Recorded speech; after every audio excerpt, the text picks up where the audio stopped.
বলছি দিদি, গোল্ডের ফেসিয়াল কিট হবে? হ্যাঁ হবে, কিন্তু 500 টাকা দাম আছে। 500 টাকা? 100 টাকায় হবে না গো, আমার কাছে 100 টাকাই আছে। 500 টাকার নিচে হবে না গো, অত লাভ থাকে না, অত লাভ থাকলে বড়লোক হয়ে যেত। আসলে আমি তো হাউস ওয়াইফ, আর আমি একটা পার্লারে নতুন কাজ শিখছি আর কি। এই 100 টাকায় আমার কাছে পড়েছিল, যদি হতো খুব ভালো হতো। দাও না গো প্লিজ, আমার একটা কাস্টমারের জন্য দরকার ছিল। আচ্ছা ঠিক আছে, আমি দেবো। আমিও জানি অনেক কষ্ট করে উঠতে হয়েছে গো, আমিও এত বড় দোকানটাকে একা সামলে অনেক কষ্ট করে উঠেছি। আমি তোমাকে সাহায্য করব, কিন্তু একটা শর্ত আছে। তোমাকে কিন্তু কারু কাছ থেকে ধার বাকি নিয়ে বা কোনো চিটিংবাজি করে কাজ করা চলবে না।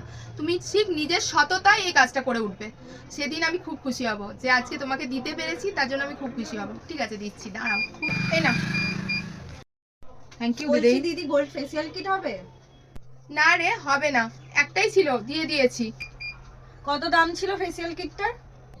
500 টাকা ছিল, কিন্তু আমি ও প্রথম শিখছে বলে ওকে 100 টাকায় দিয়ে দিয়েছি।